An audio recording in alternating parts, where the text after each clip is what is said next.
Hello दोस्तों, welcome back to the channel Srishti study point. और Bihar TRE phase 2 की परीक्षा होने वाली है और उसमें आप सभी को पता है कि पेपर 1 आएगा और जिसमें सेक्शन जो है 2 आपको देखने को मिलेंगे।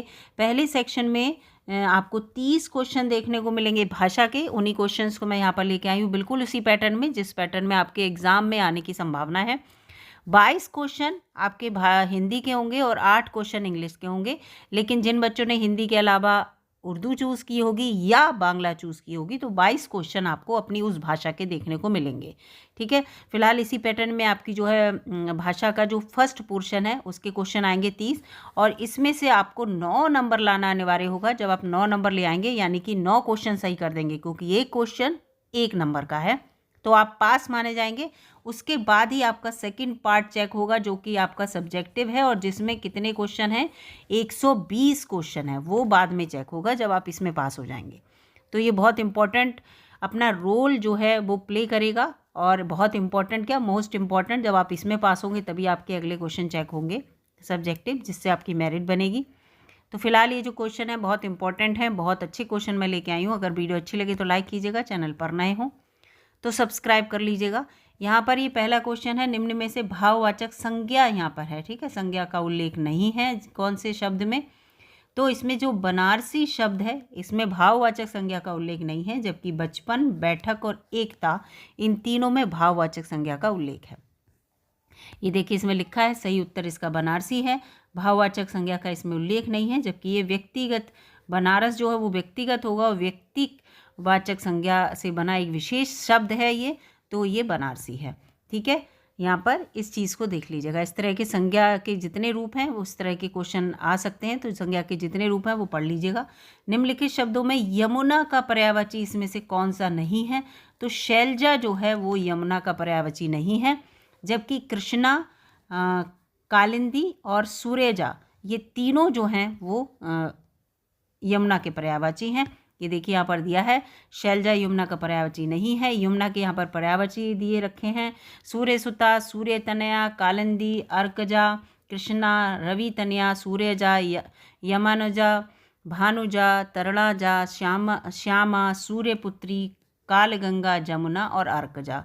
ठीक है, अर्कजा यहाँ भी दे रखा है। तो इस तरह से ये यमुना के हैं, जबकि शैलजा के जो पर्यायवाची हैं, जलमाला, नद, नदी, शयनकनी, धारामिनी, सागर, सागर, तटनी, कोरप, तरंगिनी और निर्झरणी। आप समझ गए शैलजा का किसका, नदी का है। ठीक है, नदी का पर्यायवाची जो होगा वो शैलजा होगा।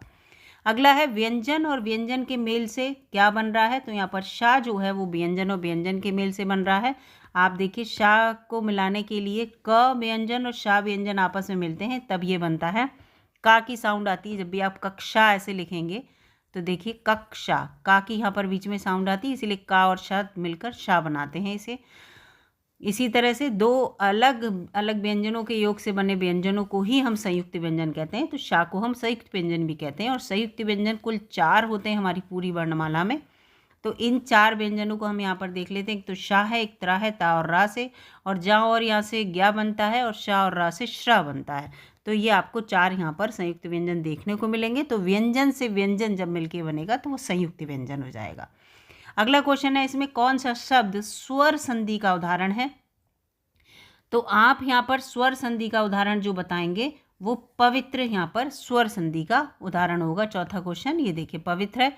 और पवित्र कैसे है, इसमें प और इत्र, ओ और ई मिलकर देखिए ये है स्वर संधि। स्वर देखो यहाँ पर ओ भी स्वर है और ई भी, तो स्वर संधि के उदाहरण है पवित्र। इस तरह से इसका संधि विच्छेद पो और इत्र के रूप में होता है। इसके बाद दूसरे जितने भी हैं वो तीनों विसर्ग संधि के हैं। देखिए यहाँ पर विसर्ग, यहाँ पर विसर्ग, इस तरह की इसकी पहचान होती है। अगर संधि आप पढ़ना चाहते हैं तो चैनल पर एक वीडियो है, पूरी संधि उसमें बताई गई हैं, आप जाके देख सकते हैं। अहर्ता का विलोम क्या है, अहर्ता आप जानते ही होंगे जब आपने परीक्षा के फॉर्म भरते हैं, जैसे कि 30 नंबर जो हैं आपकी, ये वाला हिंदी वाला या जो इसे भाषा वाला पेपर कहेंगे, तो ये एक अहर्ता परीक्षा से रिलेटेड है आपके 30 नंबर। ठीक है, और इसमें मिनिमम आपको मार्क्स जो हैं, हर हाल में जो मिनिमम क्वालिफाइंग मार्क्स हैं वो लाने हैं, तभी आप पास माने जाएंगे इसको लेकर। तो अहर्ता का विलोम जो होगा अनहर्ता होगा। अहर्ता का मतलब होता है योग्यता या पात्रता, या किसी पद या ओहदे के लिए आपकी कितनी योग्यता है उसको अहर्ता कहते हैं। ठीक है, जैसे आप कोई फॉर्म भरते हैं तो कहते हैं ये अर्हता चाहिए, इतनी ये आपने कोर्स कर रखा हो, इस तरह का है, नहीं तो आप फॉर्म नहीं भर सकते, इस तरह का है। निम्न में से कौन सा शब्द तद्भव है? तत्सम और तद्भव आपने पढ़े होंगे। तत्सम वो होते हैं जो सीधे संस्कृत की भाषा से उठाकर हम लोग आज भी वैसे ही बोल रहे हैं। तद्भव वो होते हैं जिन्हें हमने अपनी जिस तरह से हमें आसानी हो रही है बोलने में, उनको मैनिपुलेट करके उन शब्दों को बना लिया है और वो हमारी सामान्य बोलचाल की भाषा में आ गए हैं। मीत जो है वो आपका यहाँ पर तद्भव शब्द है। मीत का अर्थ होता है मित्र या दोस्त, तो ये इस तरह का यहाँ पर है। मित्र जो है वो तत्सम शब्द है इसका, ठीक है। और शब्द जितने थे वो तत्सम शब्द थे ऊपर। योगदान शब्द में कौन सा समास है? तो योगदान शब्द में जो है वो तत्पुरुष समास है। यहाँ पर बहुब्रीहि और द्वंद्व समास नहीं है, यहाँ पर ये दिख रहा है, ठीक है। योग का दान, जब का लग गया तो आपको पता है कि हम लोग जो कर्ता ने कर्म को और करण से इस तरह से क्या पढ़ते हैं हम लोग यहाँ पर, जिसे हम कहते हैं कारक। कारक आप हम लोग पढ़ते हैं वही। तो तत्पुरुष समाज में सबसे बड़ी पहचान यही है कि पहला जो कारक है कर्ता ने, वो नहीं होगा। उसके अलावा पहला और आठवां ना होकर दूसरे से लेकर सातवें तक के जितने भी कारक अगर आ रहे हैं, इसका विच्छेद करने पर शब्दों के, तो वो तत्पुरुष समास में आता है। जैसे योग का दान, ठीक है यहाँ पर। तो इस तरह से ये है। अगला 8वां क्वेश्चन है, ये समास आप अगर पढ़े होंगे तो आपको पता होगा। निम्नलिखित प्रश्न में दिए गए 4 विकल्पों में से उस विकल्प का चयन करें जो दिए गए मुहावरे के अर्थ का सर्वोत्तम रूप जो है व्यक्त कर रहा है। इसके बारे में यहाँ पर पूछा गया है। तो हाथ सुमेरणी बगल कतरनी, हाथ सुमेरणी बगल कतरनी, यानी कि क्या है इसमें? वही है कि ये यहाँ पर कपटपूर्ण व्यवहार करना, यानी कि हाथ, ये है कि हाथ तो हम जोड़ रहे हैं लेकिन बगल में क्या है हमारे छुरा है। इस तरह का हम दूसरे के साथ जो है इस सामने से उसे दिखा रहे हैं कि हमारा तुम्हारे प्रति कितना अच्छा व्यवहार करते हैं, और लेकिन हमारे मन में तुम्हारे प्रति बड़े कटु जो भाव हैं वो है। तो यहाँ पर कपटपूर्ण व्यवहार करना, इसका ये है उत्तर, ठीक है, इस मुहावरे का। अगला है मार्कंडेय शब्द में प्रत्यय कौन सा है? तो इसमें ए जो है वो प्रत्यय लगा है। मार्कंडेय में ए लगा हुआ है प्रत्यय, जैसे कि और ए प्रत्यय से और भी बनते, राधे, गंगे, गांगे, कौनते, आग्ने, इन सब में ए प्रत्यय लगा हुआ है। तो ये इस तरह से है। अगला 10वां क्वेश्चन है अंधेरे का तत्सम। ये देखिए तत्सम जो सीधे संस्कृत से आया वो शब्द है, वो दिमाग में रखिएगा। तो अंधकार, अंधेरे का तत्सम क्या है? अंधकार है। अगला है भील दौड़ रही है, इसमें इसका लिंग परिवर्तन क्या होगा ये पूछा गया है रेखांकित शब्द का। तो इसका उत्तर होगा भीलनी दौड़ रही है। भील का जो महिला लिंग होता है वो होता है भीलनी, इसीलिए भीलनी दौड़ रही है, यहाँ पर ये दिखा रहे हैं। अगला निम्नलिखित विकल्प में से किस वाक्य में निहि उपसर्ग गलत हुआ है? तो हमेशा कोई भी उपसर्ग या प्रत्यय किसी भी शब्द में लगता है, तो जब हम उपसर्ग या प्रत्यय को अलग कर देते हैं तो उस शब्द का खुद में भी अर्थ रह जाना चाहिए, ये पहचान होती है। तो इसमें देखिए ये यहाँ पर निदान, नी हटा देंगे दान रह जाएगा, लेकिन निज में जब हमने नी हटा दिया तो ज कुछ नहीं मायने रखता है। तो ये जो है यहाँ पर निज जो है वो यहाँ पर गलत है, ठीक है। 1 मिनट, तो हम यहाँ पर थे। ये निज जो है, निज काम ठीक से करो, तो निज में जो नी लगा है ये गलत है यहाँ पर, ठीक है। तो इसका ये उत्तर यहाँ पर हो जाएगा।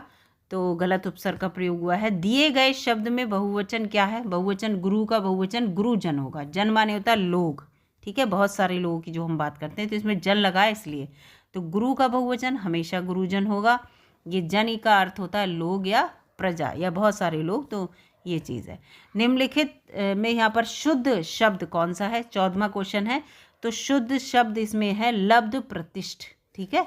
लब्ध प्रतिष्ठ जो है प्र ऐसा वाला बनेगा, ये शब्द जो है वो शुद्ध है, इस चीज़ को याद रखिएगा, ठीक है। अगला क्वेश्चन है लब्ध प्रतिष्ठ का मतलब होता है कि सम्मानित, जिसने कोई प्रतिष्ठा पाई हो या प्राप्त की हो। अगला प्रश्न है कि निम्नलिखित में से तुलनावाचक क्रिया विशेषण शब्द कौन सा है? तो तुलनावाचक क्रिया विशेषण शब्द जो है वो है उतना, ठीक है।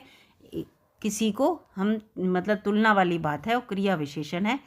तो यहाँ पर लिखा देखिए तुलनावाचक क्रिया विशेषण शब्द उतना है जिन अविकारी शब्दों में क्रिया के परिमाण और मात्रा में परस्पर तुलना का बोध हो तो वे तुलनावाचक क्रिया विशेषण शब्द होते हैं, जैसे कि अधिक से अधिक, उतना, जितना, कितना, कम से कम, बढ़कर आदि। ये सब क्या होते हैं? क्रिया विशेषण शब्द होते हैं।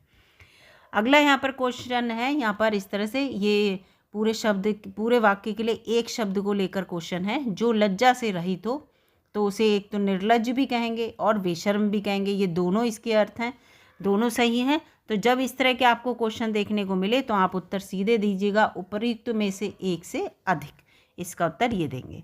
अगला है, इसी तरह के क्वेश्चन आएंगे बिहार टीआरई में, उसमें ये भी ऑप्शन आएगा। जो सिंहासन का अधिकारी हो वो युवराज कहलाता है, ठीक है, आगे जिसे सिंहासन मिलता है। इसके बाद वर्ष में एक बार क्या हुआ, उसे हम कहते हैं वार्षिक, जो वर्ष में एक बार होता है। इस तरह के आंसर देखने को मिलेंगे। अगर एक से अधिक होगा तो आप ये टिक लगाएंगे और कोई भी उत्तर सही नहीं होगा तो आप ये टिक लगाएंगे, ठीक है। इस चीज़ को देख लीजिएगा। जो स्वेच्छा से सेवा करे उसे स्वयं सेवक कहते हैं। क्या कहते हैं? स्वयं सेवक। अगला है मुहावरे, इसमें दिए हैं, इनका अर्थ बताना है। अंक भरना, अंक भरना होता है स्नेह से लिपटा लेना या गले लगाना, ये इसका उत्तर है। आस्तीन का सांप होना, तो इसका उत्तर क्या होगा? कपटी मित्र जो होते हैं वो आस्तीन के सांप होते हैं, यानी कि हमारे ही साथ रहते हैं लेकिन हमारे लिए जो है डसने के लिए पूरे तैयार रहते हैं। 22वां प्रश्न है ये, किस खेत की मूली, ये मुहावरा है, इसका अर्थ है। तो इसका मतलब क्या होगा कि इसमें यहाँ पर एक से अधिक अर्थ होगा, शक्तिहीन और अधिकारहीन। कि किस खेत की मूली हो, कोई अधिकार नहीं है तुम्हारे पास, कोई शक्ति नहीं है, इस तरह से। तो इसका उत्तर क्या होगा? उपरयुक्त में से एक से अधिक। तो ये टोटल 22 क्वेश्चन आपको हिंदी के देखने को मिल गए। अब आ जाते हैं इंग्लिश के 8 क्वेश्चन पर, क्योंकि 8 क्वेश्चन इंग्लिश के डेफिनेटली आपको देखने को मिलेंगे हर हाल में। यहाँ पर मोस्ट अप्रोप्रिएट वर्ड भरना है। थॉमस डिड नॉट लगा है तो वर्ब की फर्स्ट फॉर्म लगेगी, सेकंड फॉर्म लगेगी नहीं। The vegetables because he was busy, तो क्या होगा? Did not bring, only bring आएगा, did not bring the vegetable, ठीक है। वर्ब की फर्स्ट फॉर्म लगती है, उसके साथ आईएनजी वगैरह कुछ नहीं लगता। सेलेक्ट द मिस स्पेल्ड, गलत है, तो फॉरेनर गलत है। FOREGIN, जी इसमें जो है नहीं दी हुई है, इसलिए ये गलत है, ठीक है। इसके बाद यहाँ पर है, select the most appropriate one word substitution for the given word. इसके लिए a partner in crime, a partner in crime इसके लिए देना है। तो इसका उत्तर यहाँ पर होगा, ये क्या होगा? एकम्प्लिश। क्या होगा इसका उत्तर? डी, एकम्प्लिश होगा। Select the correct indirect form, इसकी इनडायरेक्ट फॉर्म बतानी है। She said to me, have you ever flown a kite, तो इसका उत्तर यहाँ पर होगा सी आस्क्ड, ठीक है। जब भी क्वेश्चन मार्क होता है सेड टू का आस्क्ड हो जाएगा, सी आस्क्ड मी। और जब वो इंट्रोगेटिव सेंटेंस होता है तो उसे इफ़ से जोड़ते हैं हमेशा, और फिर वो नॉर्मल में चेंज होता आता है। तो if I had ever flown a kite, ठीक है। तो इसका ये सी यहाँ पर सही होगा। क्वेश्चन नंबर 5 है यहाँ पर, सेलेक्ट द मोस्ट अप्रोप्रिएट सिनोनियम पूछ रहा है, सेम उसी की तरह उत्तर वाला। तो ये एफिशिएंसी पूछ रहा है। एफिशिएंसी का मतलब होता है कैपेबिलिटी, आपकी कितनी एफिशिएंसी है, कितनी कैपेबिलिटी है। Select the most appropriate option to fill in the blank. You mind lending me your book for a day, तो यहाँ पर क्या होगा? वुड यू, क्या होगा? वुड यू माइंड लैंडिंग, यहाँ पर ये होगा, ठीक है, your book for a day. अगला है, select a most appropriate one word substitution for the given word. A government by the nobles, a government by the noble, तो इसका होगा एरिस्टोक्रेसी। क्या होगा? एरिस्टोक्रेसी। नेक्स्ट 8th है और लास्ट है, select the most appropriate one word substitution for the given word. ये जो है यहाँ पर a place where gambling games are played, कहाँ पर खेले जाते हैं गैम्बलिंग? तो वो कैसीनो में खेले जाते हैं। तो इसका ये 8th का सी यहाँ पर उत्तर होगा। तो इस तरह से 22 क्वेश्चन हिंदी के और 8 क्वेश्चन इंग्लिश के, टोटल 30 क्वेश्चन मैंने यहाँ सॉल्व कराने की कोशिश की है। और वैसे ही क्वेश्चन कराने की सॉल्व किए जैसे आपको एग्ज़ाम में देखने को मिलेंगे। अगर वीडियो आपको अच्छी लगी हो तो दोस्तों लाइक कीजिएगा, सब्सक्राइब भी कर लीजिएगा और अपने दोस्तों में शेयर भी कर दीजिएगा। मिलूंगी अगली वीडियो में, तब तक के लिए नमस्कार।